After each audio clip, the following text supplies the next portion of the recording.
All right, everybody, once again, this is Ringside Presents Corner Confessions, and I am here with the man himself, a gentleman I've known for a few years now. We got King Heff in the building. He is gracing the city of Atlanta, and he is doing big things as always, and he has agreed to join us for a Corner Confessions here on Ringside. So without further ado, you know what? I'm going to let him give his spiel, give his introduction. King Heff, break it down. Let people know who you are, your background, and what it is you do. Oh, my name is King Heff. In BDSM circles, they call me Daddy Heff. Daddy Heff. I am the owner and creator of the Heffs lifestyle, which comprises of pink Heffs, the vagina vitamin, and black Heffs, the God Dig pill. And I also created the Sensual Art of Impact Play seminar series, where I teach sensual BDSM techniques to the masses. Okay. So, for the people out there who may be a little vanilla, and there's a lot of vanilla folks out there. Yeah. Break down what BDSM is. So BDSM stands for bondage, dominance, sadomasochism, or slave master, but most people say sadomasochism. A lot of people know it by 50 Shades of Grey. Then some people have negative connotations like whips and chains. Okay. And so, a lot of people, when they hear BDSM, they automatically have these images that come to mind. But what you do is actually, is very insightful. It's very actually, beneficial to a relationship, to a marriage, to any type of connection. So, but at the end of the day, this isn't something you hear kids or teenagers say, I want to grow up and do BDSM. So how did you get started in them? Like, what is the Daddy Heff origin story in BDSM? Oh man, okay, so break it down. All right, so here's the deal, right? So it started years ago when I was in the military in Germany. I got spanked by a woman, and when she spanked me, my dick got hard. I was like, oh shit, I like this, but I never knew anyone else who I could go to like that. And then years later, as I was really starting to go on this journey as a dominant, because one of my old associates was like, Heff, man, you should try this dom stuff to see if you may like it. I'm like, all right, cool, because there's certain things I like I like to be hit with a flogger, or like a riding paddle, a riding crop, or maybe a soft paddle, or even a hand, right? And I like to be choked. So these are things that I already like. So it's easy for me to do that to someone else because it's something that I like. The one thing is that anything BDSM that I do there's something that I've already had to try it on myself. Right. So then with my great love friend and mentor, Jasmine, she, I told her that I want her to spank me, and she was like, great. So she bent me. I saw her at Sex Down South. The first time I met her at a Sex Down South, and it was the first one she had attended. And, she said, you ready? I was like, yep. I just pulled my pants all the way down, and she bent me over and just hand spanked my ass. And I learned my hand spanking technique from her. Okay. And that's the notorious jet setting Jasmine. Yes. Okay. All right. Yeah. I definitely remember her. So again, and this is something that I bring up in a lot of my videos because we're, this YouTube channel is home based in Atlanta. Atlanta is right smack in the middle of the Bible Belt. Correct. What are some stigmas that you feel like are, kind of hanging over this topic? Because at the end of the day, let's be honest, BDSM is nothing new. It is not a new invention. It's been around for a very, very, very, very, very long time. No. But you mentioned BDSM to certain people, they automatically have certain imagery, certain stereotypes. What are some what do you think the stigma is, and some stereotypes you'd like to dispel? Well, a lot of it has to do with past experiences, right? Especially around choking and hand spanking and stuff like that, because that's just, or paddles, right? A lot of people have, when they see a big wooden paddle, they get flashbacks of being in a fraternity or sorority, right? So they see that, they're like, oh hell no, you are not gonna do that to me. When they don't understand that the big wooden paddle is actually very healing. It can be healing for your release to let stuff go. Also around choking is that most people don't really know how to choke. So if you choke someone wrong, like if you choke someone the wrong way, it's hurting them and you can damage their esophagus. Right. Or you cut off blood supply to their brain and they pass out. Right? So you have those things like that. None of that is sexy. No, none of that is sexy. And then people have a misconception that BDSM is about sex. Right? Like if you are doing spanking and choking, it's leading to we fucking next. Right? It's not even There's about no that. penetration. Penetration is not necessary. Well, no, I mean it's not necessarily, and it's only if it was consent given. Right? A lot of the things with BDSM is accountability, boundaries, and consent. Right? So those three things, you have to be accountable and you have to respect and know boundaries. And you as the person, even as the dominant, you have your own boundaries, right, that have to be respected. And consent.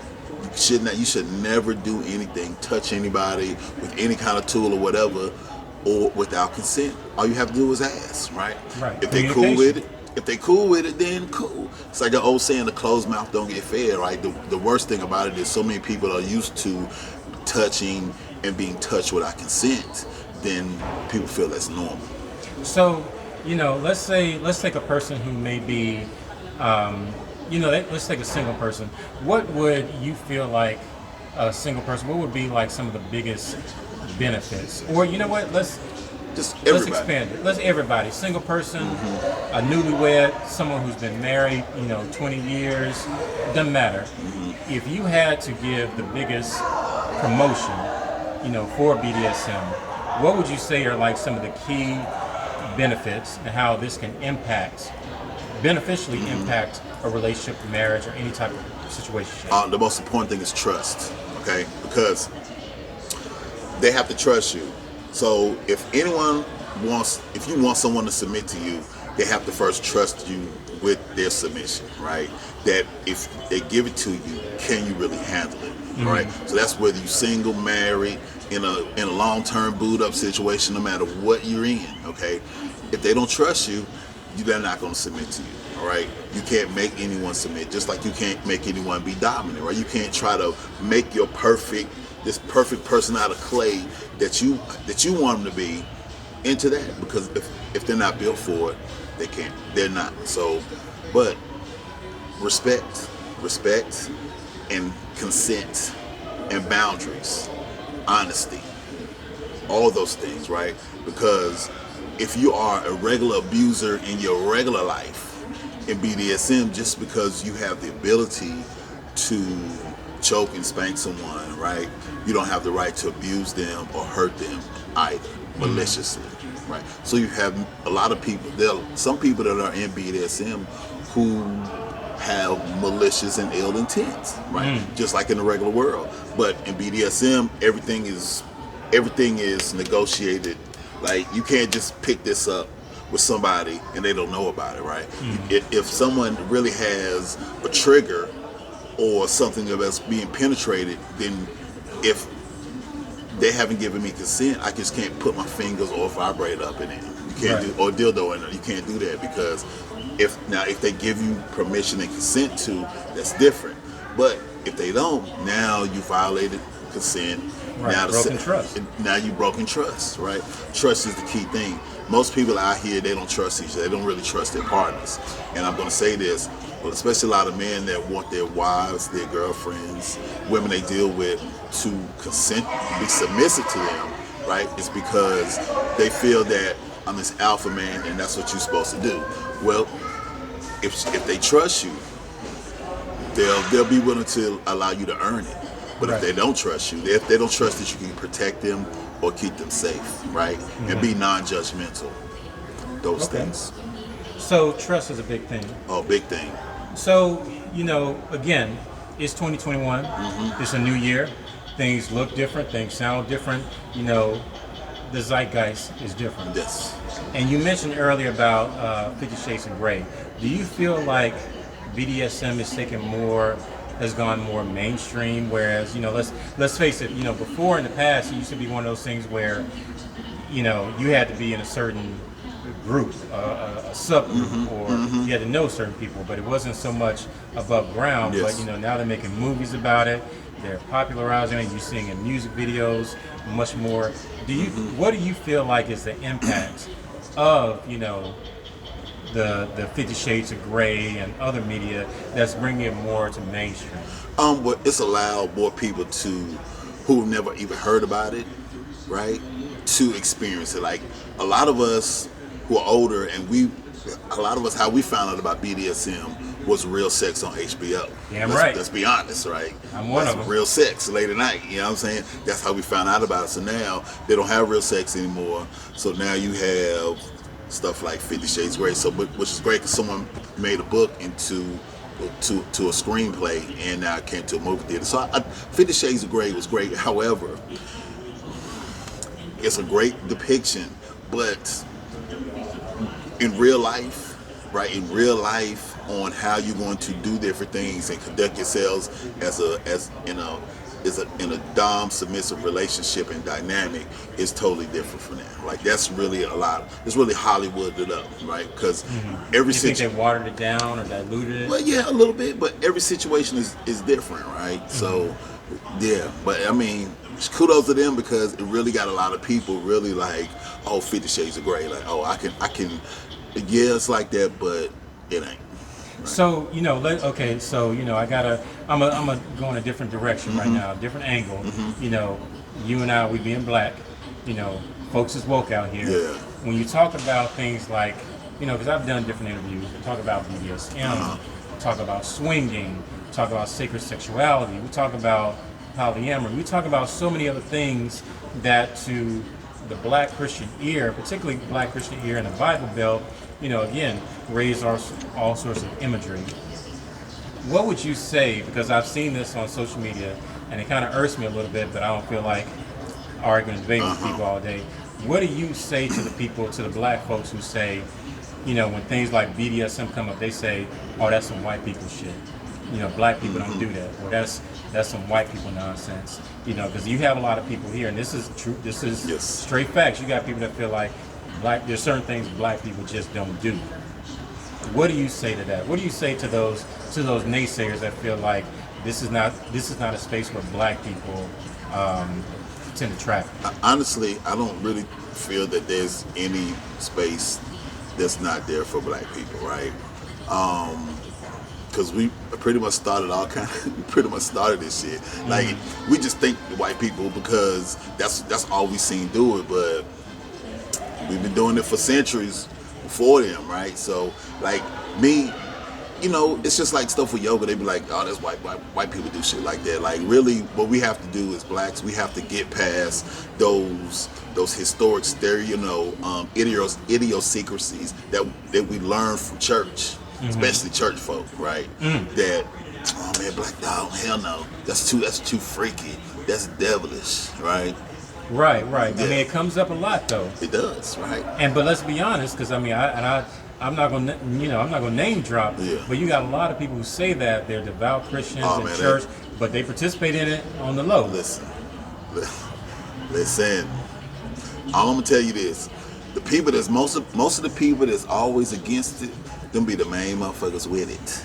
Yeah. They just say that again. They don't let you know it, right? So that's why you have all these prominent people. When it comes out in a scandal, if they're doing something that's the exact same thing that they were talking against, then you can't be surprised, right? So you just have to watch it. Like really, I tell black people like, yo, you gotta, just because a lot of us, especially as a race, we're very sexually repressed, right? Certain things about sex were different things about taboo. Like it's like back in the day, like sucking dick. Like black ain't on some real shit. Black women really loving to suck dick. That's some new shit, right? That ain't no like back when I guarantee you, back in like the 70s and 60s and 50s. Now I'm not saying that black women want sucking dick, right? But it wasn't prominently sucking dick. They just want to make songs pop, you know. Yeah. No, right? no. Trust me. I mean, you and I are around the same age. No.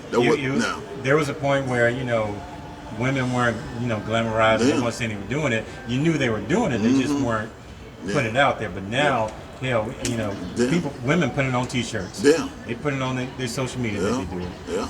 Yeah. So, I mean, with everything being said, I want this interview with you to be kind of an intro or something to where, you know, because you're going to have some interested people. You're going to have people who may be on the fence.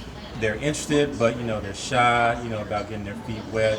So somebody, man or woman, it doesn't matter, if they were interested in going down this path of BDSM, establishing trust with a partner, what would you say would be like the key, the first foundation, or the first key steps on how someone would get started? Well, first of all, you have to see which side you're going to be on. Are you going to be on the dominant side? Or you're going to be the submissive side? Which one do you identify as? So it was good. Now there are a couple of articles. You can just Google them on. You know what I'm saying? What is a dominant? What is submissive? And there's great articles on there that sort of breaks everything down. As far as what a dominant is, what a submissive is, and you know, the different roles and stuff like that. Realistically, you have to understand that the submissive is really in charge of a play scene or of any kind of play time, because that's why that's why you all have a safe word, or they have a hand gesture. So if they say, if the safe word is come quiet, and they and it goes too hard, and they say come quiet, at that moment, at any time, they can say, you know, this is just too much for me, I want to stop. And as a dominant, I may want to keep going, but if your submissive says that's it, then you have to shut it down, Respect its submissive, and aftercare, and to be over with. So that's one thing. Those different things, right? So the thing is,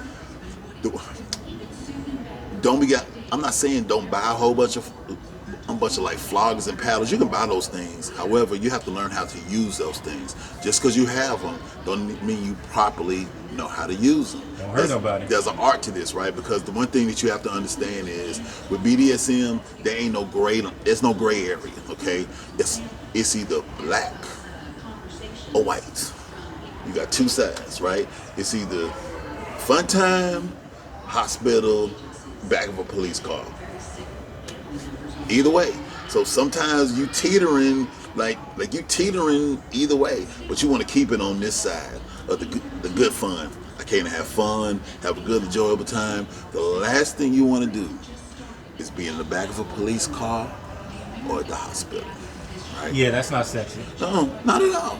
Not sexy. That's not a good. That's not my definition of a good night. No, not at all. Right? Yeah. And so the one thing also about BDSM is it teaches you can't be drunk. Like you can't be drunk and have any kind of altered state, because once again, at any moment, somebody could die. Like, let's be totally honest. At any moment, something could go wrong, and it could be very bad. Like that, it could happen. Like Things can flip on the drop of a dime. Like you choking someone, and if you're not really paying attention, and it's dominant, you're too into it, and next thing you know, if they pass out, You got a problem. you got a problem, and if they don't come back out, You got a case. now what? Now, I mean, because the fact of the matter is, like I said earlier, man, you know, I've known you for a few years. I've heard people give some awesome testimonials about working with you. I've heard women talk about the overwhelming feeling of, you know, pleasure, the orgasm. Women that have never experienced orgasms, and you know, it's like you begin to look at it like, okay, something is going on here. Something, you know, because some women, you know, you hear a lot about women who don't experience orgasms in their relationships, in their marriages through basic penetration, but I've seen you in action. I've been at events and seen you do what you do, and these women ain't faking. These women are really, you know, you got to put down a wet floor sign, because I'm like, these women are quivering, throbbing, the whole nine. So you got some magic running through you. yeah. What would you say? I mean, because again, you know, I've done videos about, you know, the swinging, polyamory. I did a video of trapeze, and you know, some people feel like there's a certain type of person that involves themselves in this type of, you know, lifestyle. They feel like, you know, certain people of a certain income bracket or a certain education or a certain race. You know, explain really quickly the type of diversity you see, with the people who involve themselves or who align themselves with this. Well, you have people in all walks of life, all kind of income spectrum, from the impoverished to the super wealthy, right?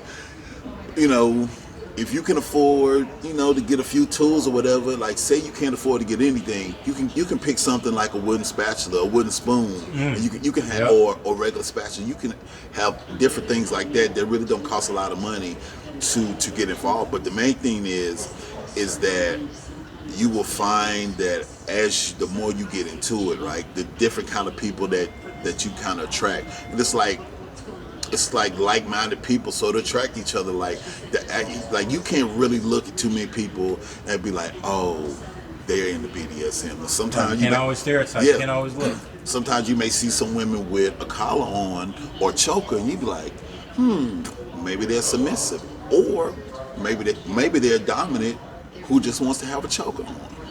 Who knows, right?